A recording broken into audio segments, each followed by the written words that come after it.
Hello, everyone. Whoa. Sorry, that was a little louder than I expected that to be. Welcome. My name is Barb Billingsley. I have the privilege of being the Dean of the Faculty of Law, and with that role comes the privilege of welcoming you to your first day of law school. So, sincere welcome on behalf of everyone at the faculty. You are the class of 2024, or in a few years will be. You make up approximately 185 students at our faculty, and that's out of an admissions pool of over 1,200 students. I hope that you're excited to be here. We are very excited to have you, and more than usual, we are excited to have you in the building with us. As you'll see from the program that has been passed around, this afternoon's orientation is divided into two components. First, in this room and the overflow room across the hall, we will be delivering welcoming remarks on behalf of the faculty and the profession.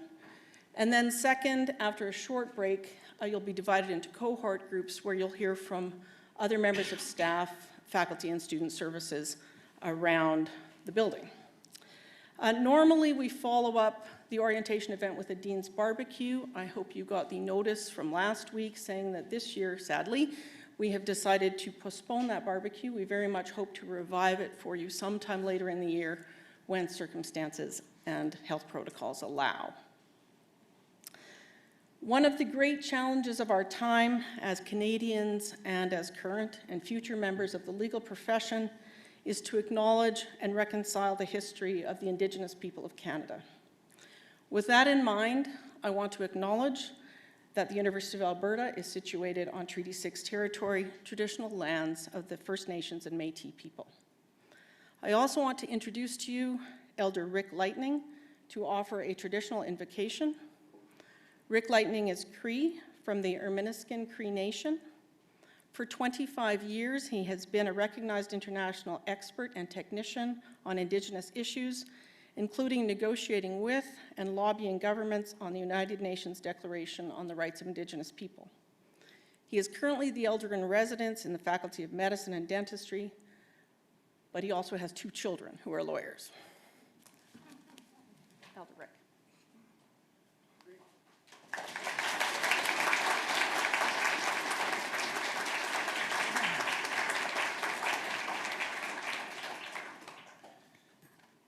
Tanse, wapa mas kwasiga son.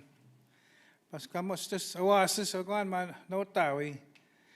Mas kuchiwi no gwen chai sinawak.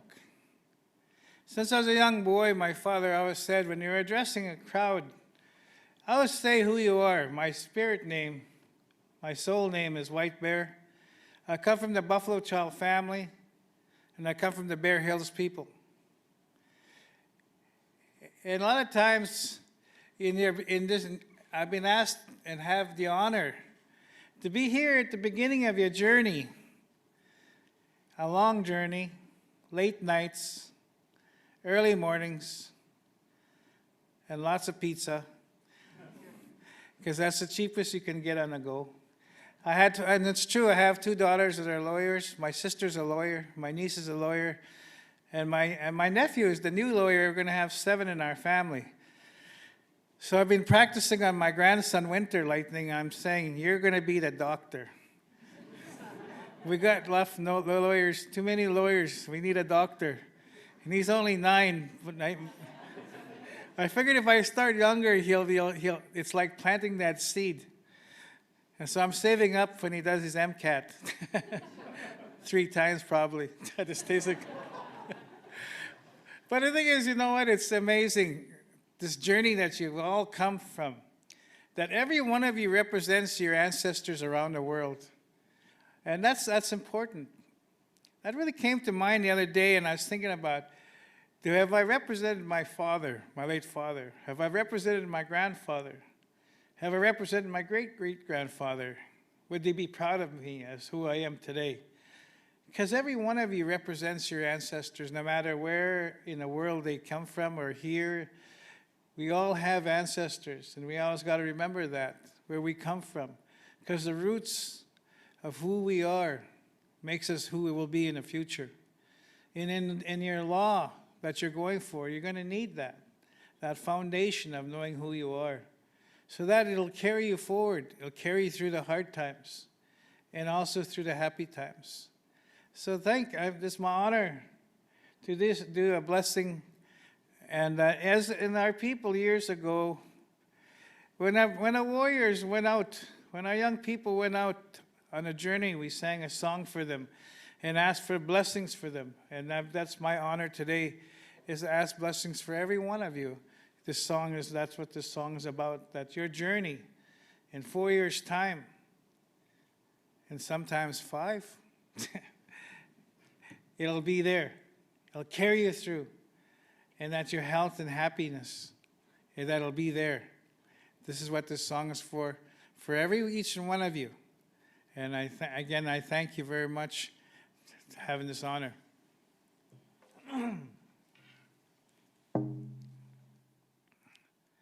Hanotawi ma se watsi and han askmanan minigiska amina. Han askmanan minigiska amina. Ha swemo I see we snamak sigota. Swayman go wahyo yab stote to go meskino. Wahyo tote chik. Ha wasya meskino, Haguan matotmo, tote chikego. Ha no tawi ma se watsi and swaymo ge weo. Wasakamo go ni saisino, kumagwe simtan.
Hi, hi. Thank you.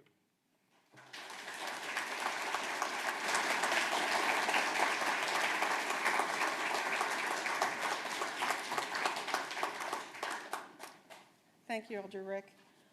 I want to continue with a bit of the theme that was introduced by Elder Rick, the idea of law school as a journey, thinking about where you've come from and where you're going to. This past weekend, I had the honor of attending a memorial service for the late Justice William Stevenson. He was a remarkable and venerated member of the Canadian legal community. He was also an alumni of the Faculty of Law. He earned his Bachelor of Laws from our faculty in 1957. While he was a student, he founded the Alberta Law Review.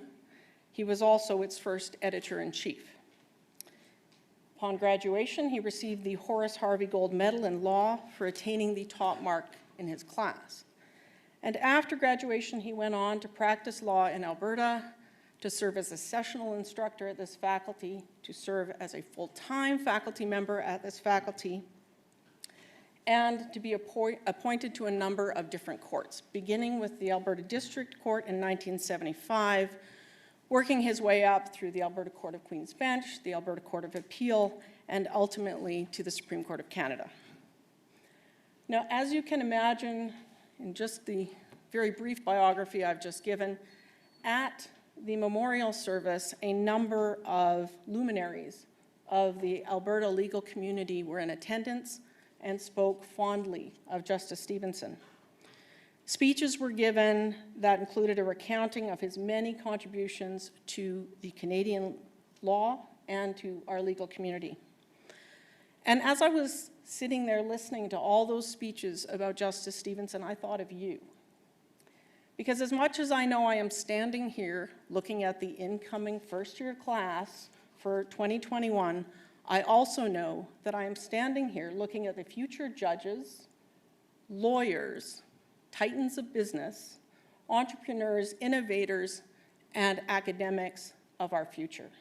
You are the future of our legal community. Today marks the beginning of your legal training and your journey into law.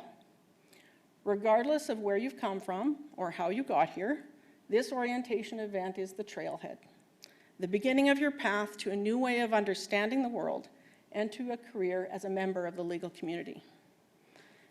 Think just for a minute, where might you be 20 years from now or 30 years from now? Now, I'm not trying to pressure you with that question. I know that you have a lot on your mind just to think about what you're going to be doing later this week or even this afternoon. But I pose that question to you for 3 reasons. First of all, I want you to take a moment and to acknowledge that this occasion and today marks a pivotal moment in your life. You should be proud of yourselves for finding a seat in this room, and for those of you in the overflow room, in that room as well. 1,200 plus applicants, 185 positions. Be proud of what you've accomplished and know that you are starting your legal career and your legal education on solid ground. The second reason I pose the future outlook question is to encourage you to acknowledge with humility the privileges that will be afforded to you by a legal education. Human beings encounter law every day. It's unavoidable. If you stopped at a stop sign on the way here, if you paid your income taxes last year, possibly didn't pay them, you are encountering law every moment of your life, whether you realize it or not. Law reflects and shapes who we are, and with a legal education, you are in the privileged position of understanding the law and being able to explain it to others, to help create the law and to help navigate the law. The legal community in this province and in Canada is actually quite a small one. Finding your place in that community and building your reputation starts now. The third reason that I've asked you to think a little bit about the future at this moment is to encourage you to be inspired by the possibilities that your legal education holds for you in the future. Try to look beyond the challenges that we have at the present moment. If you have a minute, make your way today up to the 4th floor of the law building and have a walk around the hallways. Have a look at the pictures of all of the students who have gone before you. Have a look at the faces on our newly installed wall of firsts. You'll recognize many. To give you just a sampling, Peter Lougheed, the Alberta Premier from 1971 to 1985, Violet King, the first Black woman lawyer in the country, and Beverly McLaughlin, the first woman to be appointed Chief of the Supreme Court of Canada. For more than a century, the University of Alberta Faculty of Law has had a strong tradition of providing top-quality legal education in an atmosphere of collegiality and cooperation between students, staff, and faculty members, and with exceptional support from the practicing bar, the judiciary, and the legal community as a whole. Today, you become part of that tradition. Some years ago, doesn't matter how many, I sat where you are, literally where you are, literally in this room, on my first day of law school. And the one thing I can tell you with absolute certainty is that the next 3 years of your life will be transformative. You will learn a new way of looking at the world, and you will meet some of the best and most enduring friends of your life. I want to encourage you to take advantage not only of the classes we offer, but of the many opportunities you will have over the next 3 years to interact with your classmates, with your professors, and with members of the broader legal community. The remainder of today's program in this room and in the overflow room are to introduce you to some of those people. So speaking of the luminaries of the Alberta legal community, first person I'd like to introduce is Vice Dean Eric Adams. The job of the Vice Dean is to administer our educational program. That makes him the go-to person for most student concerns.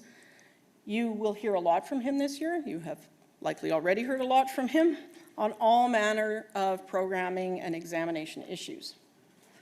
But in addition to being the Vice Dean, Professor Eric Adams is one of our most popular professors.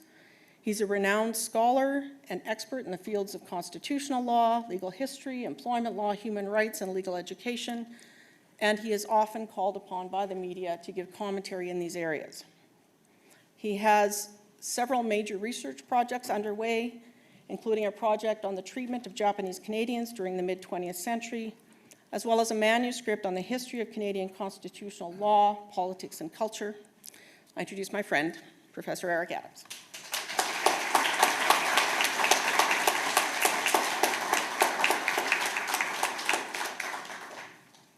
Well, that was too lovely. If first time I've been called a luminary, that means I'm not as young as I used to be, I think, maybe. What a privilege it is to be here. So I'll say tansei and bienvenue and welcome to this class. If any of us seem nervous, it's because we haven't spoken to groups of people in about 19 months. So if you're nervous, we up here are a little nervous too, just looking out and seeing all these incredible faces again. And of course, this is a bit of a strange and wonderful time, as you will have known, being on this earth for the last 18 months, that there are circumstances that none of us would have predicted. And what I hope you noticed when you started to think about applying to law school and then going to law school and you got accepted to law school was how even in the midst of something like a pandemic, the law was there. What is the balance of civil liberties and restrictions in the name of public health? How can businesses manage their workers and their employment relationships in a time of economic retraction? All of these questions and so many others are legal ones. And so I hope you've noticed and will continue to notice the way that law weaves its way into the great questions of our time, whether that's the pandemic or the climate crisis, whether it's reconciliation with Indigenous peoples, whether it's industrial and tax policy. All of these questions are there for the legal community, not just the legal community, but the legal community to think about. And you're now part of that conversation, and I'm thrilled that you're there. So if the law is everywhere around us, and if it's in all of our issues, it means that the law needs all of us and our diverse perspectives and experiences to help be part of those conversations and to help be part of that community. So that means that you belong here, no matter what your story was to get here, whether it was a traditional political science, always wanted to be a lawyer, lawyers in my family, here I am fulfilling the family legacy. Welcome. But there are people who have no idea what kind of law they want to practice or why they're here. They don't know any lawyers. There are none in their family. There were certainly none in mine. You belong here too. And whether you come from a big city or whether you're from somewhere like, I don't know, Burns Lake, British Columbia maybe, you belong here. Whether you grew up on a farm, whether you grew up in Alberta or maybe in Northern Ontario like I did, you belong here. Whether you are interested in law and feminism or mergers and acquisitions, tax policy or the criminal law, whether you're from anywhere, from coast to coast to coast, welcome to this amazing community at the University of Alberta Faculty of Law. And you'll discover in the next 3 years that the conversations you'll have in your classes will be the products of those diverse experiences, those diverse viewpoints, and we rely on that in law to always be pushing the way ahead, to find the discourse of reason that makes our law just. And I'm excited to have you as participants in that discourse. So your journey, as I think the Dean said, has begun, and it will continue in the next couple of weeks in Foundations to Law, as you know, led by an incredible instructor, Professor Jessica Eisen. Excited for you to get to meet Professor Eisen in the next few days. Couldn't be a better welcoming voice into your law school journey than Professor Eisen. And this year we're especially excited to be welcoming this class for the first time ever to visit Enoch First Nation, the first time that the law school will be guests to learn Indigenous law at Enoch, an exchange and an opportunity that's been organized by our own Wokotowin Law and Governance Center, which is a really vibrant field of research here at the Faculty of Law led by Professor Hadley Friedland and others. And I hope you'll start to appreciate how central Indigenous law is in the foundations of law, and you'll discover how important it is in your legal education in the days and weeks to come. So some of that opportunity was fairly late developing. We were glad we were able to pull it together in the last few weeks. But it also means that you receive the consent forms and the waivers and the yes, I'm going relatively not that long ago. So please fill out your forms if you haven't already done so. Check the yes box or whatever it is we've asked you to do. I should probably know what we've asked you to do since I'm supposed to be in charge of that kind of thing. Do the thing that you are supposed to do so that we know that you're all coming to Enoch on Friday. Okay, so what will I say in conclusion? In conclusion, I'll say, I think the Dean mentioned this too, I'm somebody that will be sending you a lot of emails in the days and years ahead, but I'm not just the guy on the other end of an email. I'm also a presence on the fourth floor. For some of you, I'll also be your professor. So whether I'm your professor, whether I'm just the vice dean, I hope you'll know that my door is open to you for any and all reasons. It's a safe and welcoming space, and I look forward to getting to know all of you in the days ahead. Best of luck, everybody.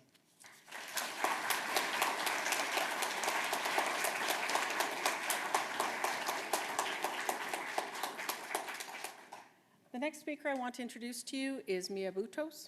Mia is a third-year law student and president of the Law Students Association. The Law Students Association works closely with the Faculty of Law Administration to ensure that you have the best law school experience ever. Prior to law school, Mia earned a BA in Poli-Sci and in government. She is also a member of the community social work team in the QPR Suicide Prevention Gatekeeper Program. Mia.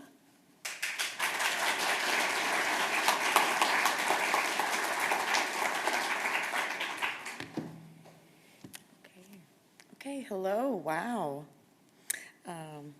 Yeah. Hi, folks. And thank you, Dean Billingsley, for that nice introduction. I have not had those accolades mentioned in a hot minute, so it's kind of wild. As mentioned, my name is Mia Buttos. My pronouns are she, her, and I am your Law Students Association president this year. Yes. I am Professor Dino Buttos' kid. No, it's not that weird because I'm certainly never in the building at 8 a.m. when he's teaching. And yes, I did experience a fair amount of pressure growing up to come to law school and be a lawyer someday. I don't know how you could have imagined that. I thought I would just get that all out of the way because those are usually the first, second, and third questions that people ask me when they meet me, and I've never had an opportunity to get it all out of the way in one fell swoop, so thank you for that. But today is about you, all of you. And I'm actually just beside myself right now with the fact that you're all here in this, in where I was 2 years ago in this building, in this room, and I don't know which one it is, but the folks in the overflow room, I see you and I appreciate you as well. It's just absolutely nuts right now. But this is the beginning of your journey at this school and of your entire legal career. And now it's tradition for the LSA president to come up here at orientation and give you just a taste of all the unsolicited advice that you will be receiving over the course of your next year here, and particularly within the next couple months. But I'll be honest with you, I don't remember what my LSA president said at my orientation 2 years ago. I know, it's not a good look, hey. But guess what? You're also probably not going to remember all of the very specific advice, very conflicting advice that us upper years love to give to you all the time. And if I came up here today telling you to, work hard but not too hard, to not be afraid to ask for help, or to make sure you audition for law show, although you really should do that one, you would probably not remember that very much either by this point. Because ultimately, what you do here is up to only you guys. And everyone figures it out. Everyone does okay. Everyone figures out where they're supposed to be, even if where you're supposed to be lands you in 3L without an articling position yet. This guy right here. Thank you, thank you. Supporter in the back, love it. But you're going to be okay. Everyone finds the path that works and makes the most sense for them at the time that they get on that path, I promise. The only advice I really, really want to impart to you today is actually from a tweet I read about a year ago, and it stuck with me since then, and I knew when I was elected LSA president that if I got the chance to be here today, it was the one thing that I hoped you would take away from it. And the best advice I can give you for law school, for hopefully being a lawyer someday in general, if I get there, is this. We are all smart here. Distinguish yourself by being kind. I know that's kind of corny, and I know it seems very simple and like overly simple, but that's it. It's true. Because think about it. If you're here, that means you either grinded like hell through your undergrad, or you were clever enough to know which courses you could take that you wouldn't have to work too hard in to get a good grade. Both are types of being smart, and both are equally legitimate in my mind. Then you had to write the LSAT, one of the most grueling and terrible exams in human history, which means you also had to study for it for a really, really long time. A lot of you probably wrote it more than once. I did. And then also a lot of you also probably spent a ton of hours volunteering or working at an organization that you thought would give you the experience to help you excel here. And now think about the odds, like what Dean Billingsley was saying about 1,200 applicants and 185 actually of you here today. That's nuts. Those are terrible odds. I wouldn't bet on those odds. That's ridiculous. But you're here and you made it. That's wild. And it's not just from some dumb fluke or dumb luck or whatever. It's because you worked hard and you're smart. So now what? You're here among some of the brightest, most interesting people you'll ever meet. Do you think that maybe the best way to spend that time is, trying to one-up each other or brag about your LSAT score or your memo grade or how many interviews you got lined up during recruit? I mean, ultimately you do make that choice for yourself, but if I could ask you to just for one moment imagine using all that energy that I know you type A people got in you to, funnel that into supporting your community, celebrating the accomplishments when they happen together and grieving the losses when those happen too. What if instead of tying your self-worth to your grades, a hard one, I'm assuming, for a lot of us in this room, you instead tie it to what you're doing to strengthen this amazing community that you're now a part of. Now, I'm not saying everyone bomb your exams to bring down the curve for everyone else. That is not what I'm saying or counseling under any, legal means.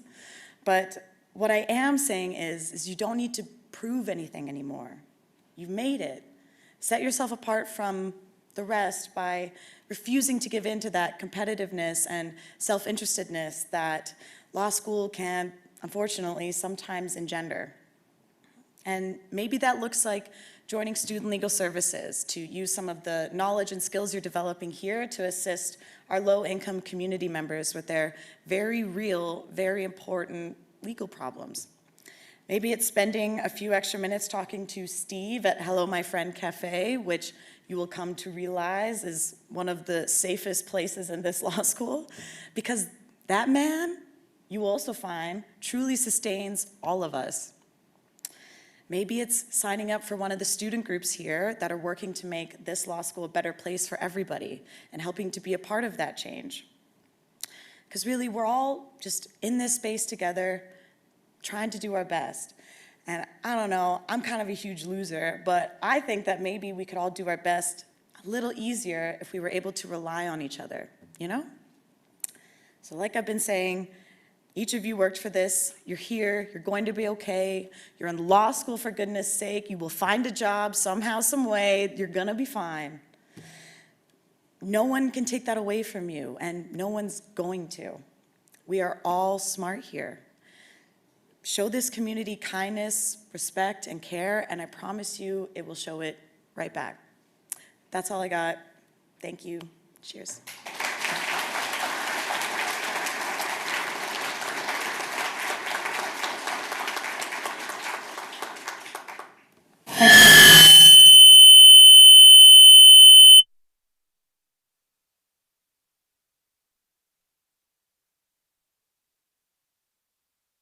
So I hope that the message you've taken from Vice Dean Adams' comments and me Buttos' comments is that this is a good place for you. You are here, and there are paths and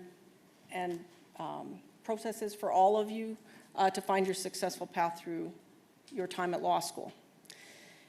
I mentioned before that our law faculty relies heavily on the profession and the support of the profession. We've received nothing but generosity in that way from the courts, legal practitioners, and others. So I want to introduce a few of those people to you to give brief remarks today.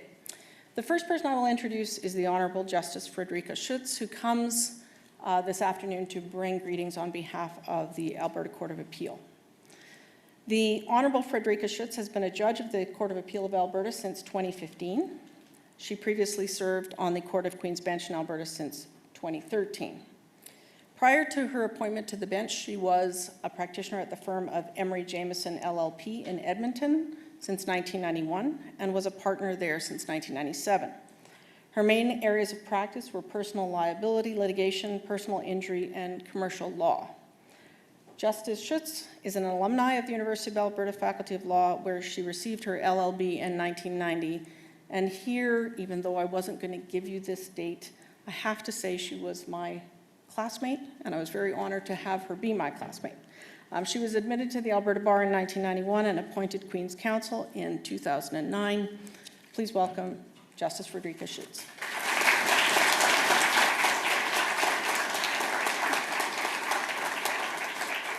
Okay, now I'm afraid of this thing.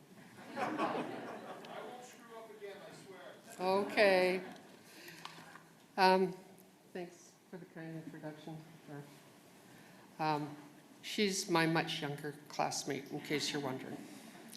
I'm really delighted to bring greetings from the Honorable Madam Justice Catherine Fraser, who is not only the Chief Justice of Alberta, but she is Chief Justice of the Courts of Appeal of Alberta, the Northwest Territories, and Nunavut, all courts in which I sit as a judge. On behalf of all of my judicial colleagues and all of their support at all levels of Alberta courts, I extend a very, very warm welcome to your first day of law school and to the legal profession. Now, I listened to the comments of Elder Lightning and the speakers who came before, and there's a rather delightful symmetry amongst them and with my own, although we didn't even have lunch together thanks to COVID restrictions. So we didn't collaborate. As Dean's Billingsley told you, we were classmates.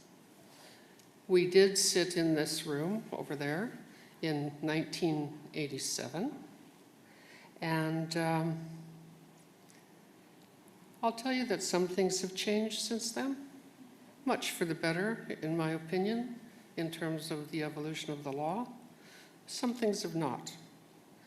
But I will say this, I fully understand the challenges of law school and empathize with those of you who have to carry employment responsibilities along with your full-time studies, those of you who have children, those of you who have mortgages, those of you who carry similar deep and abiding responsibility for loved ones or have other burdens.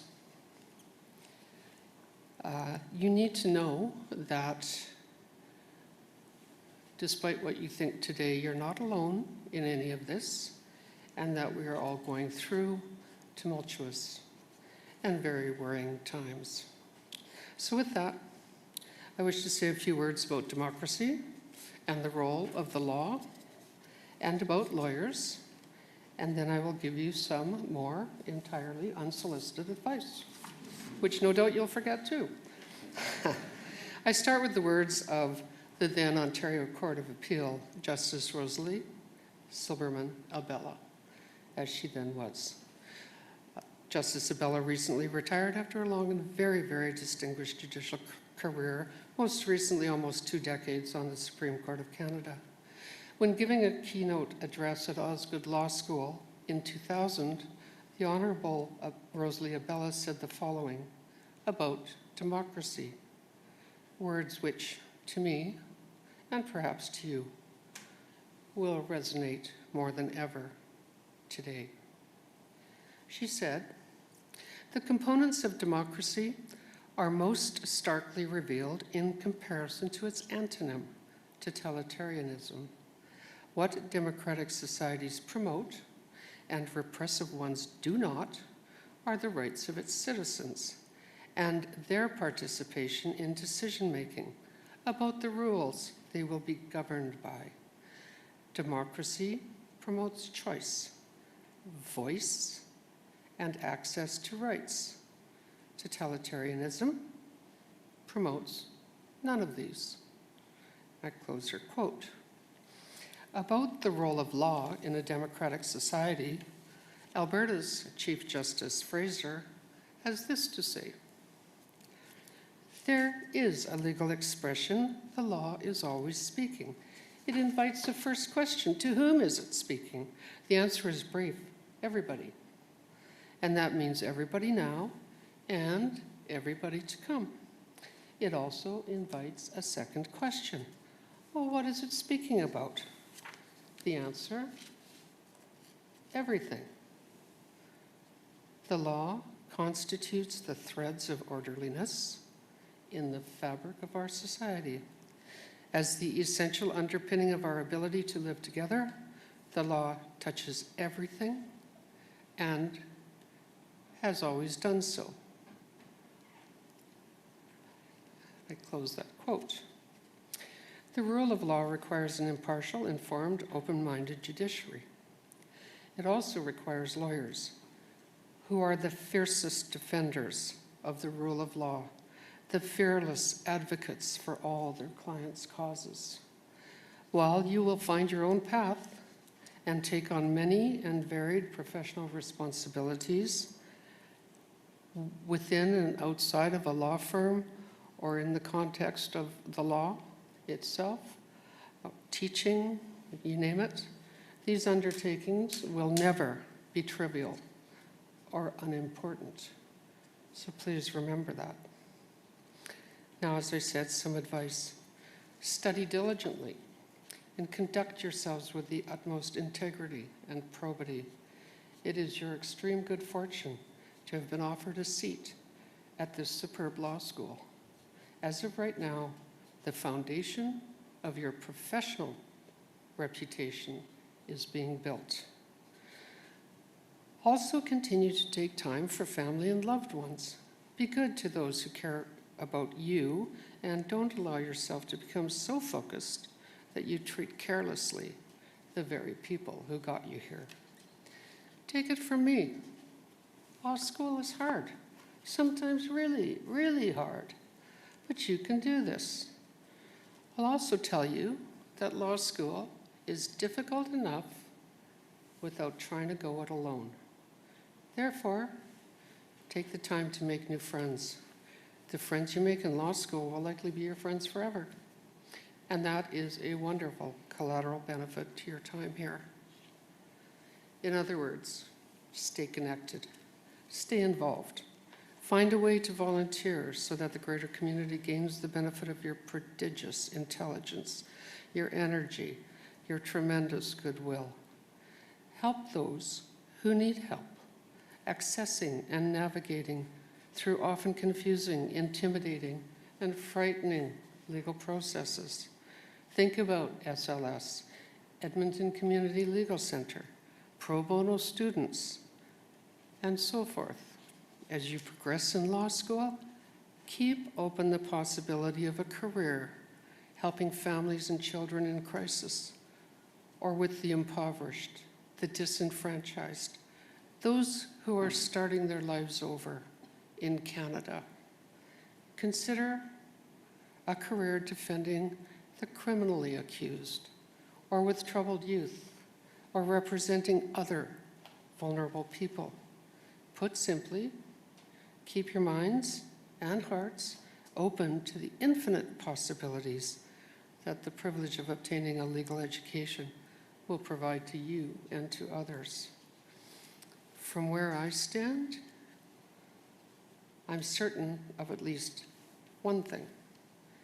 Collectively, we here have so much, while amongst us, so many have so little. But I also have great confidence that my children's generation and yours will advance globally and on a transformative scale, true equality.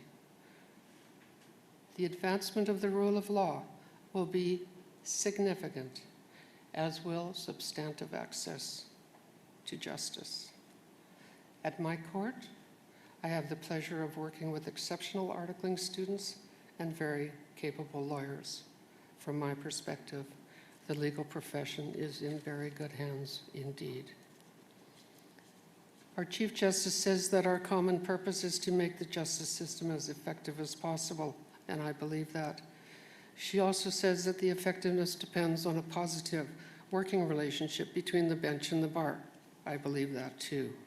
And finally, it depends upon a positive working relationship between the bench and the university, which I think is fair to say we've always had. So please keep in touch. We look forward to watching your futures unfold. In closing, once again, I extend a very warm welcome to your first day of the first class. I knew I'd flub that. Your first day of the class of the University of Alberta Faculty of Law of 2024. On behalf of the Chief Justice of Alberta and all of my colleagues, our very best wishes, and thank you so much.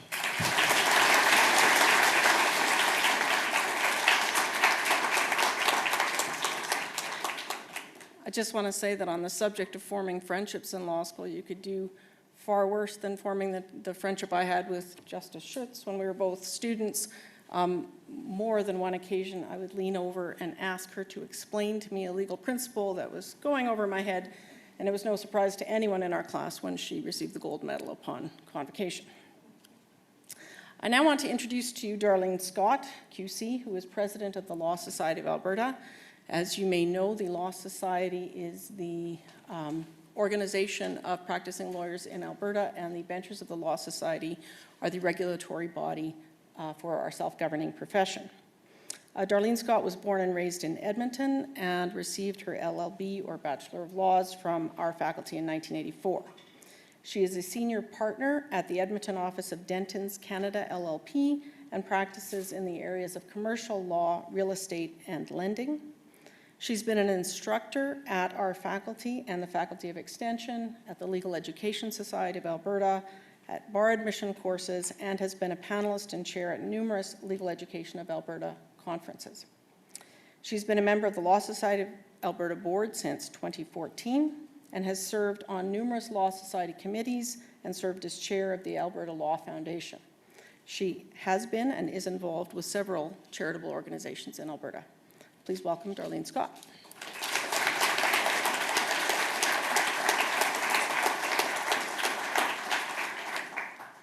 Thank you very much, Dean Billingsley, and congratulations to all of you for making it here.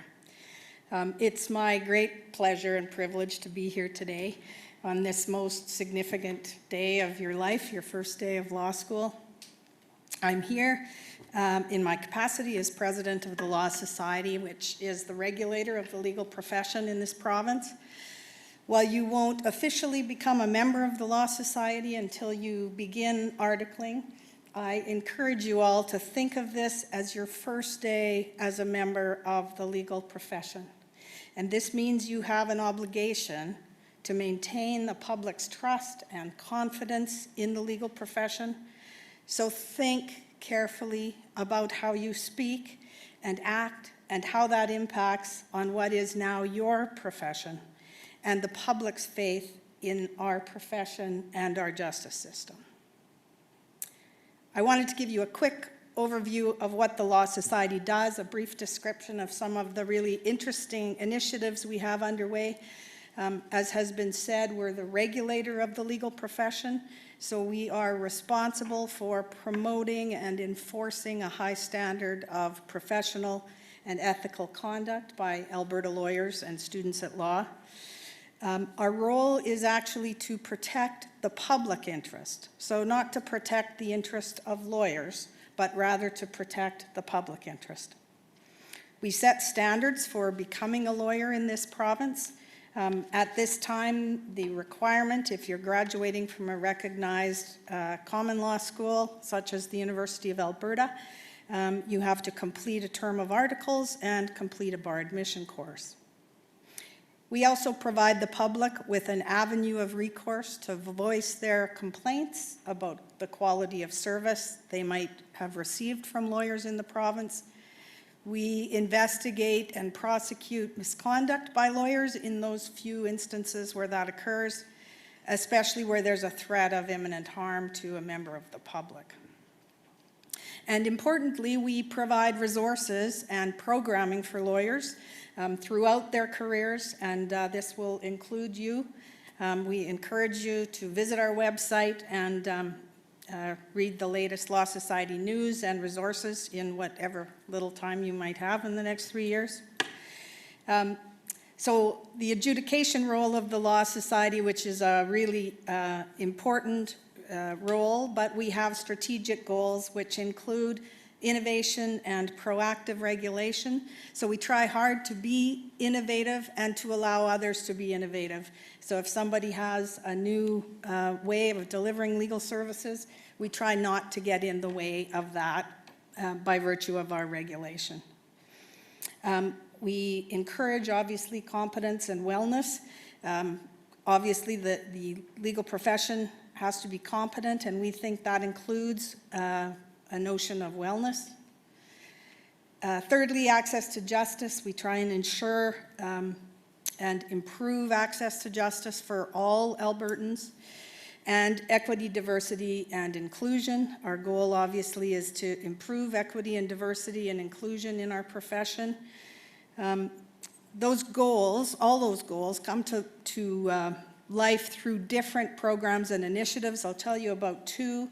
We've recently introduced a requirement in Alberta for all practicing lawyers to take Indigenous cultural competency course unless their personal experience qualifies them for an exemption. We've also recently completed a project called My Experience, where we invited lawyers and students to share their stories where racial discrimination or stereotyping impacted their legal career. We've shared those experiences with the public, with the judiciary, with the universities, and with the profession. Obviously, with the hope that we can listen and learn together from those experiences, that we can raise awareness and understand how we can all do better in this regard. As a University of Alberta Law School alumna, 1984, which is so 40 years ago today, I was sitting right in that seat over there.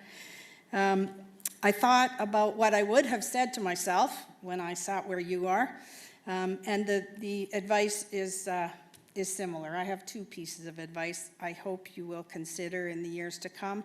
The first is that the possibilities for what you can do with your law degree are absolutely infinite. A law degree from this great university equips you to provide value, not just within a traditional law firm setting, but to contribute to the world in other ways, in business, politics, government, academia, social justice, so many other endeavors. So be engaged, be curious, and be alive to all of the amazing possibilities. Secondly, and unfortunately, law school can be stressful. There's just no doubt about it, just as the practice of law can be stressful. So pay attention to how you're feeling and take care of yourself, both physically and mentally. And if you feel like you're in trouble or the stress is getting to you, please seek help. Maybe you go talk to Steve the Coffee Man or Vice Dean Adams. His door is open. It might be a friend, a mentor, a school counselor.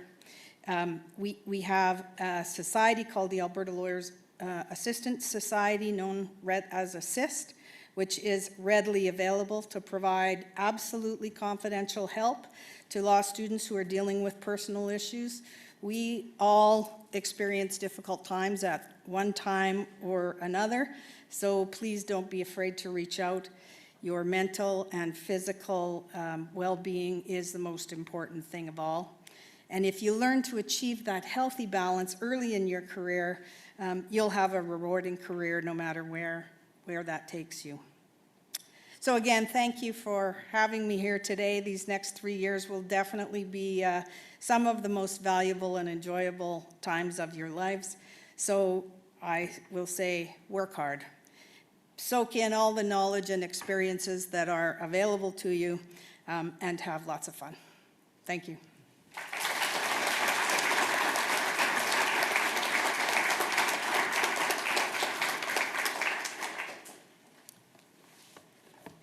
Thanks, Darlene. Now, as the saying goes, last but certainly not least, I want to introduce to you the Honourable Justice Russell Brown. The Honourable Justice Russell Brown is, of course, a member of the Supreme Court of Canada, and I just want to say that this is not something that happens every day. That is to say, law students do not regularly hear dedicated speeches provided to them by members of the Supreme Court of Canada. Justice Russell Brown has a deep and abiding connection with our faculty. He was a faculty member from 2004 to 2013. And served as an associate dean while he was here. He was one of the most beloved professors, known to provide students with a wide variety of informative classes as well as entertaining classes, at one point voicing the whale from the Finding Nemo movie. Perhaps if you pressure him, he might do that for you today, although no guarantees in that regard. The small blot on Justice Brown's legal career is that he is not an alumni of our faculty. He received his Bachelor of Laws from the University of Victoria in 1994 and his Master of Laws and Doctor of Juridical Science from the University of Toronto in 2003 and 2006, respectively. He was admitted to the Bar of British Columbia in 1995 and worked for several firms in Vancouver and Victoria before moving to Alberta. His main areas of practice were commercial law, medical negligence, personal injury, insurance law, and trusts and estates. In 2013, while he was a member of our faculty, he was appointed to the Court of Queen's Bench of Alberta and went on to serve at the Alberta Court of Appeal and the Northwest Territories and Nunavut Courts of Appeal. He was appointed to the Supreme Court of Canada on August 31st, 2015, and we are very privileged to have him here today to address you. Justice Bennett.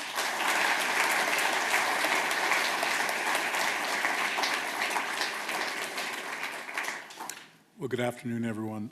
Let me first of all thank Dean Billingsley for that kind and generous and almost perjurious introduction.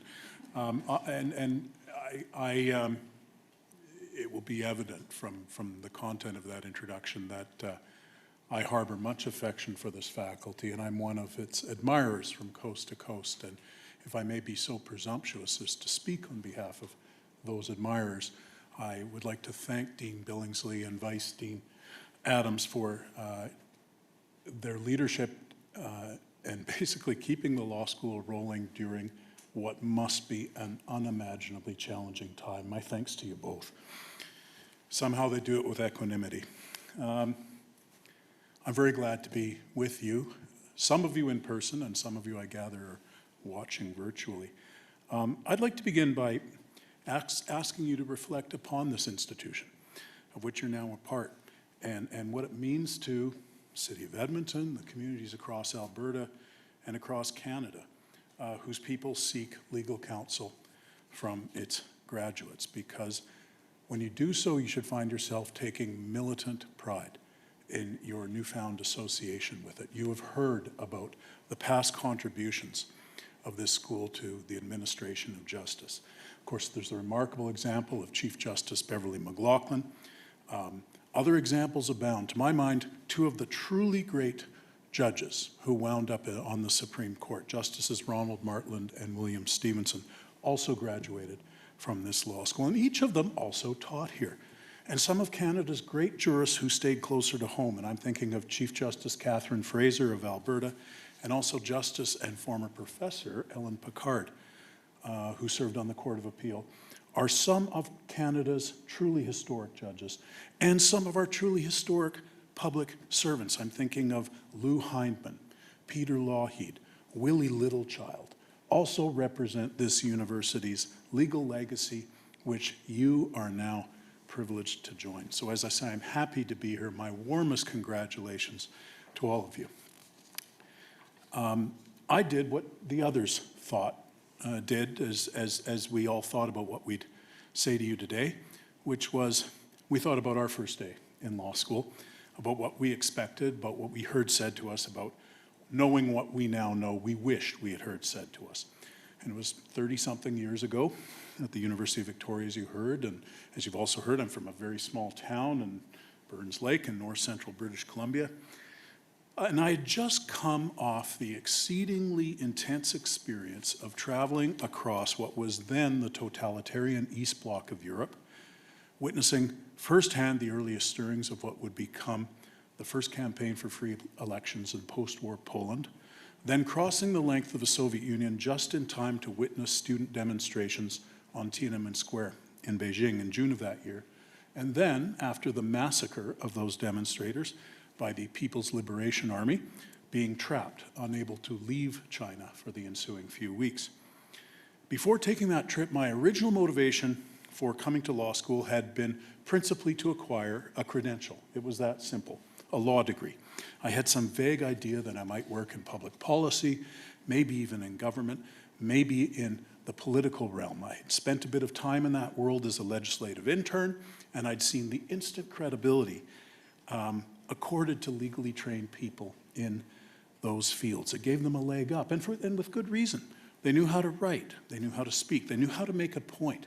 They could make sense of a stack of documents that seemed to be an irredeemable mess. They made the system accessible and comprehensible to those of us who are trying to navigate our way through it. And when you think of it, that's what every lawyer does.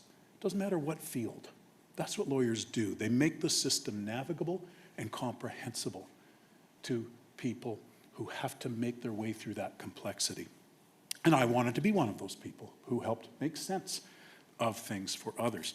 My experience in China added a gloss to my objective, but only in ways that I could express inchoately at the time.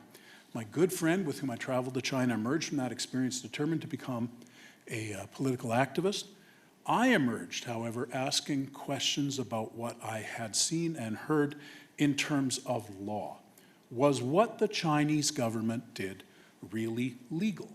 And I was sure there was a statute or an ordinance on the books somewhere in a warehouse in Beijing that authorized the government to send in the army, but was that really, in some normative fundamental sense, really law?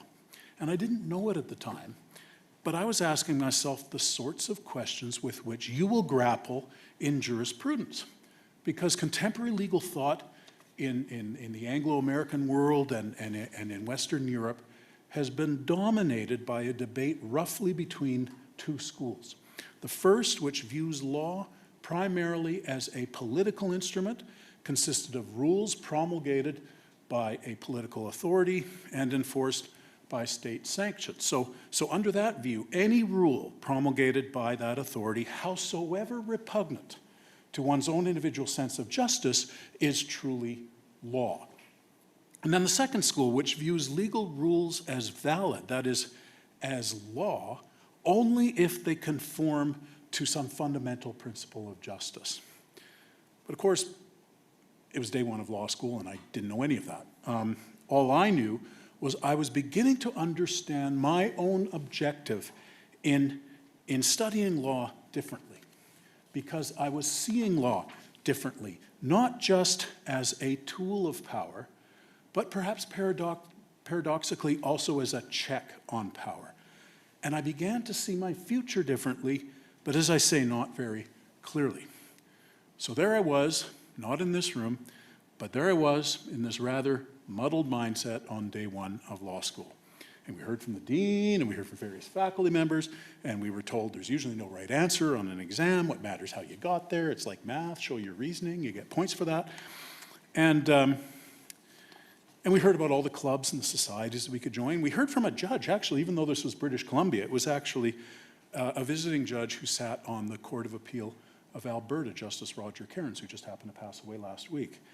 And he lamented about how Laskin, once Chief Justice of Canada, had hounded Thomas Berger, then a trial judge in British Columbia, into resigning because he had commented publicly and critically on a draft copy of the Charter of Rights. And then we were sent off to buy our books. And I remember reflecting later that day on what I'd heard, thinking that while I now knew a lot about the nuts and bolts stuff, right, the exam schedule, the courses I was taking, the rules about where I could lock up my bike, I couldn't articulate with any more precision than I could the day before precisely why I was in law school. It wasn't a sense of lacking a purpose. It was just a sense of not being able to articulate that purpose more clearly than helping people make sense of things they find difficult to understand, helping them navigate complexity, and to help ameliorate the impact upon them of the rigors imposed by the modern state. And I suspect the same can be said about a lot of you here today. You have the sense that law school is the place for you, that you have a sense that law is the career or the academic discipline for you, but you might not yet have the wherewithal to explain with precision why that is. I think that's probably fair. Now, I recognize that some of you may already know precisely why you're here, right? Maybe it's because law school provides you with the idea to learn things and ideas that aren't learned in any other profession or discipline, including doing justice. Maybe it's a ticket in other areas of endeavor, such as business. Maybe in your previous work or in your previous profession or in your family life, you saw a lawyer at work and you were inspired to think, well, I could do that too. Or maybe you just simply want to serve your community, howsoever you choose to define that community. By the way, any of those and all of those are good reasons to be here if they are your reasons. But I think I can fairly speculate with confidence, if one can speculate confidently, that the most that some of you, and probably more than half of you, can say is, this just instinctively feels right for me.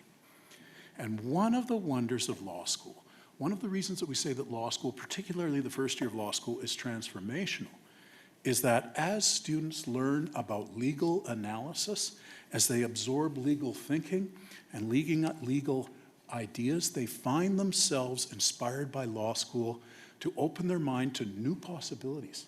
This is what the president of the Law Society was saying, to new career paths that they can scarcely conceive of on the first day of law school. It's actually quite exciting when you think about that. I mean, even though you will have to study subjects that you might not expect to enjoy, and this will happen, because you have to study them in significant depth, students sometimes find themselves becoming far more interested in them than they could have anticipated.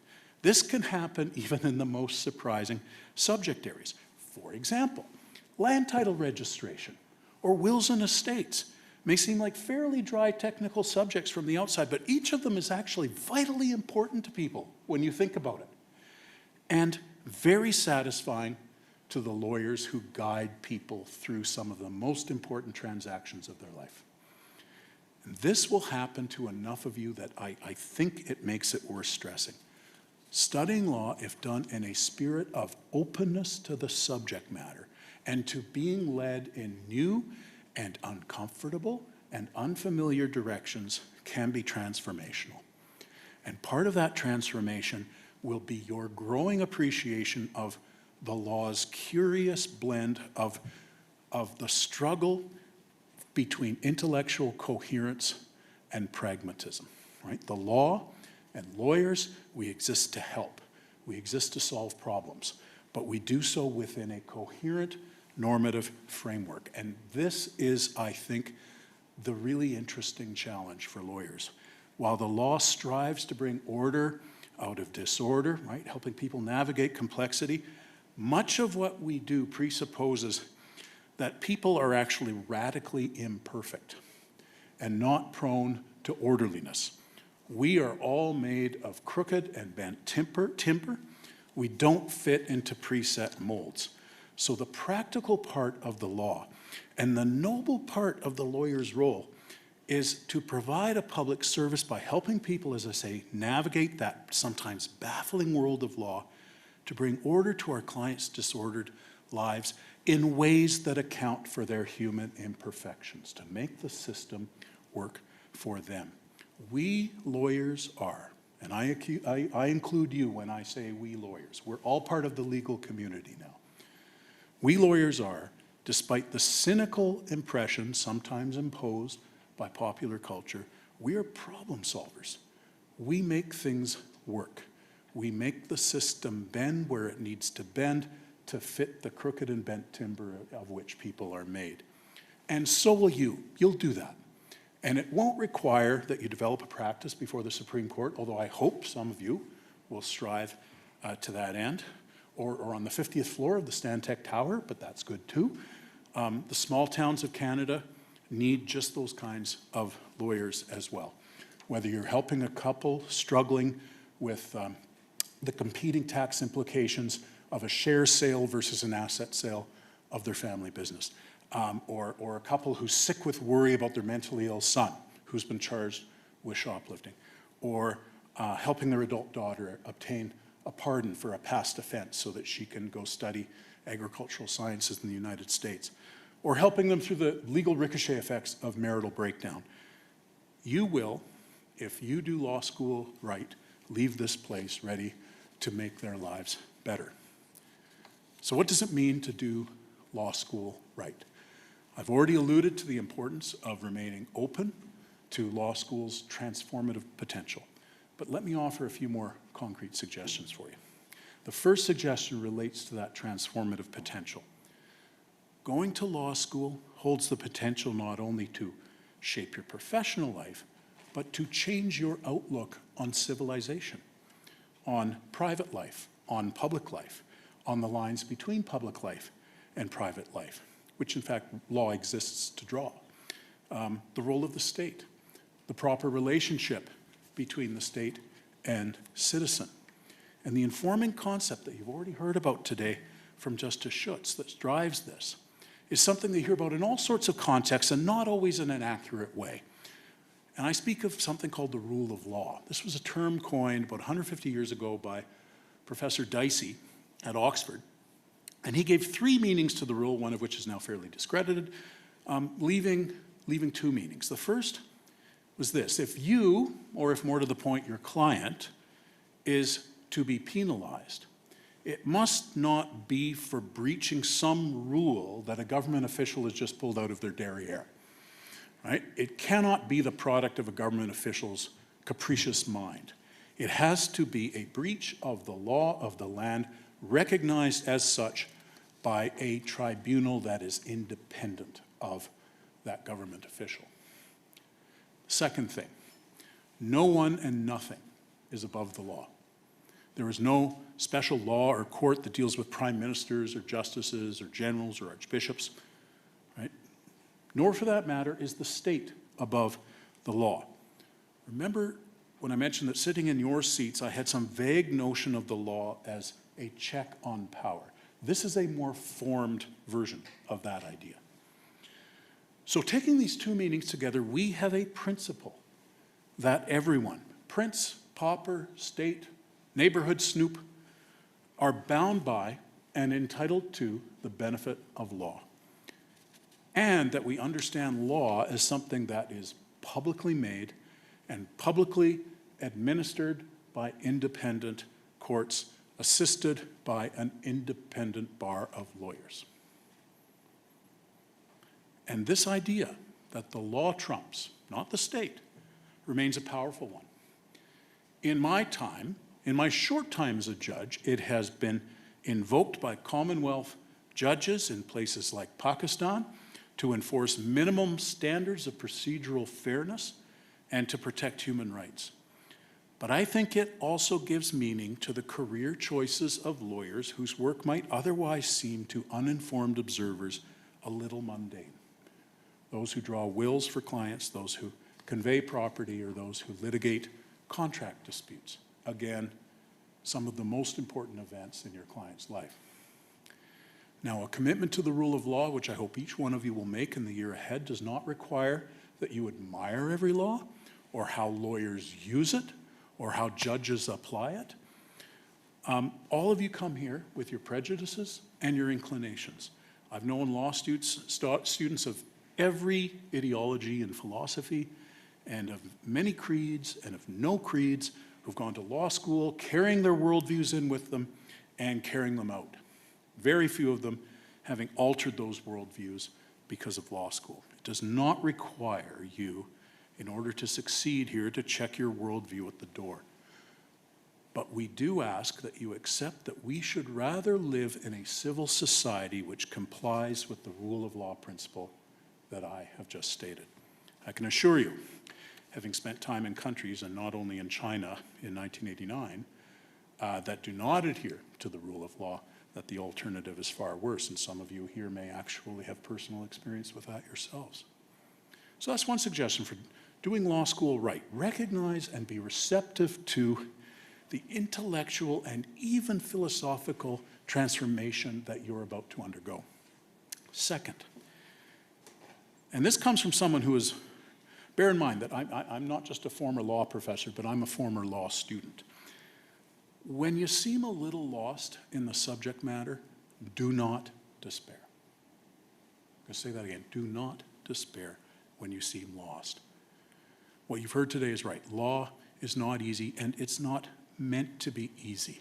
And you will not be the only person in your class when studying a particular concept who doesn't get it.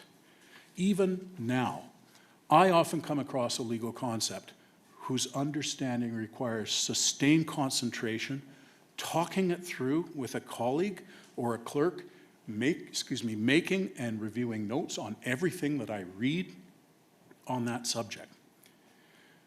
Back when I was finishing up high school in Burns Lake and I was preparing to begin undergraduate studies at UBC, I was expressing to a friend of mine my anxiety about making that leap. I was going from being a big fish in a very small pond to a small fish in a very big pond. And The answer from my friend was something that has stayed with me and has inspired me to keep on plugging when I felt a little lost in the subject matter, whether it was undergraduate, law school, legal practice, graduate studies, academic career, and so on. In fact, it's so true and so profound that I should really give it some gravitas by having it translated into Latin or Greek or something like that. It may be one of the truest things you've ever heard in your life. I'm happy to share it with you now in the hope that it has the same salutary effect for you as it has had for me. Dumber people than you have done this.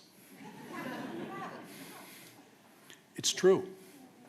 And so on those dark winter nights, when you're trying to make sense of your readings or of a class lecture, you've got to remember this. So if you're not understanding something in your readings or from the lectures, remember why you're here. You're here not because you already knew this. You're here because you have a demonstrated capacity to grapple with and eventually understand complex concepts. Right? Remember that lectures and readings are where your path to understanding begins, not where it ends. And in fact, as you will become lawyers, you will find that your path to understanding never ends. So don't self-doubt when you're struggling.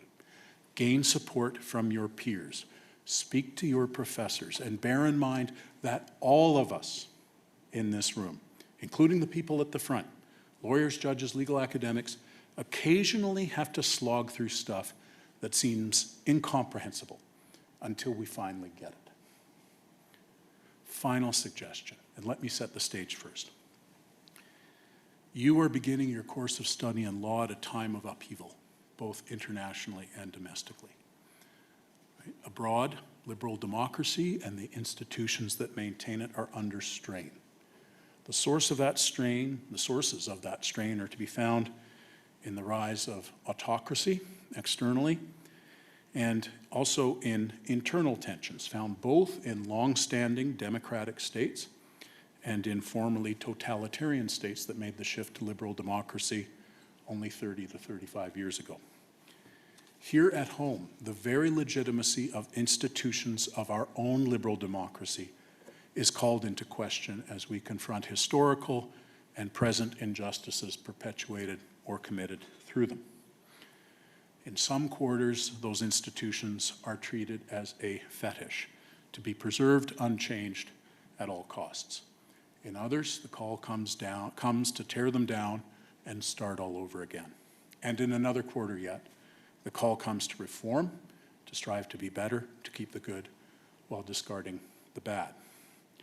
And I encourage you to use the next 3 years and your developing understanding of the law and its contingencies to really think deeply about these different views in light of the different sorts of problems and injustices that you will learn about. Take the time to really read deeply and think deeply about this. Let me also add my own insights to this. I accept that some things need the wrecking ball treatment. As you'll see in some of my dissents, I've taken wrecking balls to a few things myself. And I can tell you that from personal experience, tearing things down is really not all that difficult if you have the stomach for it. But there's much at stake when you decide on that course of action. While upheavals abroad have taught us that institutions can disappear overnight, our own history tells us that they take much longer to build up, requiring the devotion of considerable effort, resources, and imagination. So law school doesn't just offer you a remarkable opportunity, but a remarkably timely opportunity, because the choices we make in the coming years about how to proceed from here, what stays, what goes, what changes, can be informed by the course of study which you are about to undertake, through which you will learn precisely what is at stake when we are called upon to walk away from, or to preserve, or to change. This is especially important in the first instance when we're urged to walk away from our institutions, because as I said, that is a choice that takes but a moment to implement and much longer to undo. And also, I might add, because some of those calls may not account for those same lawmaking institutions, legislatures, government agencies, courts, despite their having perpetuated past injustices, also being the vehicle through which we have recognized and remedied, albeit imperfectly, those injustices. Indeed, it is for that reason that I agree entirely with my former colleague, Rosalie Abella, who recently stated that democracies and their laws represent the best possibility of justice. My point is simply this: your time in law school is an occasion for you to develop measured, deliberative, and critical thinking about how we move ahead as a society. What we cast aside, what we keep, what we repair, what we diminish, what we augment. You are preparing yourselves here to be a citizen plus amidst the toxic and polarized and rhetorically tempestuous exchanges, often conducted in snippets of 280 characters or less, that pass today for civil discourse. Be the one who brings the light of reason and dispassion to our world of contention and of sometimes extreme and peremptory assertions. To be sure, as a lawyer, you will be the advocate who fearlessly speaks for the client or the cause. But ready yourself here to be also, if you choose to be, the leader and community builder, who rather than broadening and deepening the divides that keep us apart, instead strives to pull people together by knowing when and how the institutions of law can be deployed to achieve fair outcomes that reconcile competing viewpoints and priorities. Be the person who seeks common ground by eschewing the current enthusiasm for extreme characterizations of differing views and of those who express them, and by preferring the respect connoted by pluralism and accommodation over the disrespect connoted by exclusion and condemnation. I really see no other way forward. And it's actually part of what I had in mind when I heard our Governor General, the Right Honourable Mary Simon, explain on the occasion of her appointment how promoting healing and wellness across Canadian society means stopping to fully recognize and memorialize our collective past while thoughtfully working hard to the promise of a better tomorrow. As I said, wrecking balls are not hard things to wield. But the hard work is in acknowledging the problem, atoning, then whenever possible, taking what you've got and striving to make it work for everyone. Indeed, I believe that the injustices that all of us can readily identify in our country's history represent instances of our having failed in this respect and not in our failure to tear things down. So I think that's quite enough for me. Thank you for your kind attention, and please accept, on behalf of my colleagues and the Chief Justice of Canada, Richard Wagner, my very good wish for success and happiness in life and law. Thank you.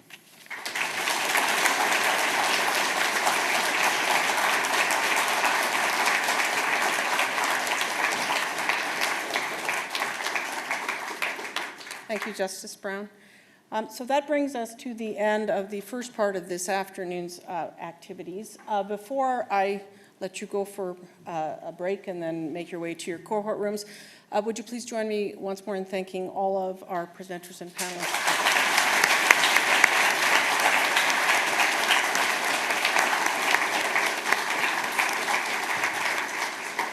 I hope that the various comments you've heard this afternoon give you some things to think about and inspire you about what you're about to embark on for the next 3 years, as well as give you an introduction into some of the people that you will be encountering during your time here. I look forward to talking with you and meeting with you over the next months to come, and wish you the very best of luck. Thank you.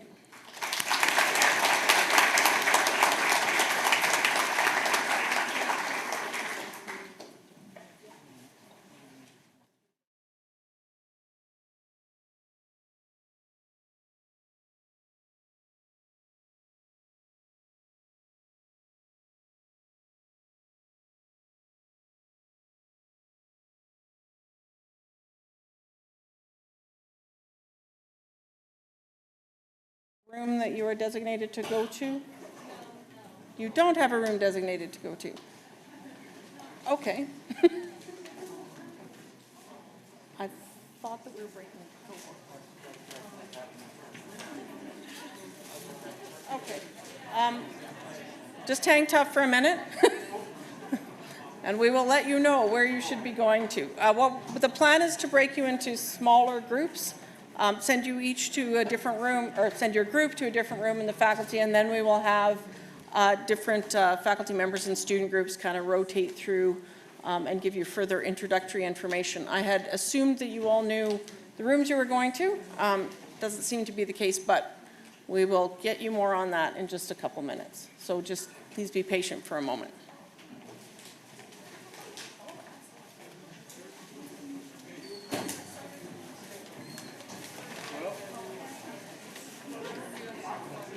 And it is the Vice Dean to the rescue. Hi, everybody. Okay, I believe you have a color on your name tag. Is that correct? You remember when law school, everyone has told you law school is going to be hard? This is the hard part, people. Identify the color of that name tag and listen closely, because I'm going to tell you the room that you're going to go to based on the color of that tag. If you don't make it to your room, we got problems. Okay, so here we go. Green is in room 101. Your first law school challenge is for the greens to find room 101. That's on the first floor. Red is in 207. Can you remember that red? 207. Red is on the second floor. And the black, they are in room 201. That's on this floor also. So that's green 101. You're going to go downstairs. Red 207. That's up here. And black 201. Good luck, everybody.